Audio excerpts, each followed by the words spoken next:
দেখতে পাচ্ছেন দর্শক, এই যে প্রতারক, ঠিক আছে, তিনি তার পরিচয় গোপন করে বিভিন্ন এলাকায় ভিক্ষা করতেছে এবং তিনি পুরাটাই সুস্থ মানুষ এবং তাকে যদি তাকে পরিচয় জিজ্ঞেস করা যায় তিনি বিভিন্ন রকমের পরিচয় দিচ্ছে।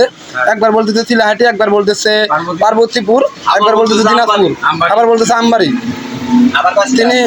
তিনি এইভাবে প্রতারক ভাবে মানুষের কাছ থেকে ভিক্ষা করতেছে। একদম সুস্থ সবল লোক। আপনি এখন কোথায় যাবেন? আপনার অরিজিনাল বাসার ঠিকানা বলেন দেখি। আমি কালেকশন করবো। কালেকশন করবেন, ঠিক আছে। আপনার বাসা কোথায়? বাসা পার্বতীপুর। একটু আগে ছিলাহাটি বললেন কেন? আপনি কেন কালেকশন করতেছেন? আমার স্বামীর কোমরে হাড্ডি ভাই ক্ষয় হয়ে গেছে, তার জন্য। এর কোনো রিপোর্ট আছে আপনার কাছে? না।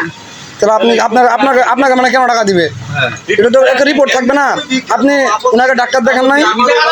ডাক্তার দেখান নাই? তাহলে দাঁড়াও, তাহলে ডাক্তার দেখান নাই, তাহলে আপনি কিভাবে বুঝলেন যে আপনার কোমরের হাড় ক্ষয় গেছে? আচ্ছা, ইনার যে স্বামীর হাড় ক্ষয় গেছে রিপোর্ট নাই, তাহলে উনি কিভাবে আপনার স্বামীর হাড় ক্ষয় গেছে আপনি কেমনে বুঝলেন? বুঝাইতে হবে, আপনি মুখের কথা খারাপ করে বসছেন। আপনারা সবাই দেখে রাখেন, এই প্রতারককে আপনারা যেখানে দেখবেন টাকা দিবেন না। ইনি একদম প্রতারক। ইনার ফ্যামিলি রয়েছে, তবুও মিথ্যা কথা বলে মানুষের কাছ থেকে টাকা নিচ্ছে। তিনি বলতেছে তার স্বামীর নাকি হাড় ক্ষয় গেছে। এই কথা বলে তিনি বিভিন্ন গ্রামগঞ্জে হাট বাজারে তিনি কালেকশন করতেছে।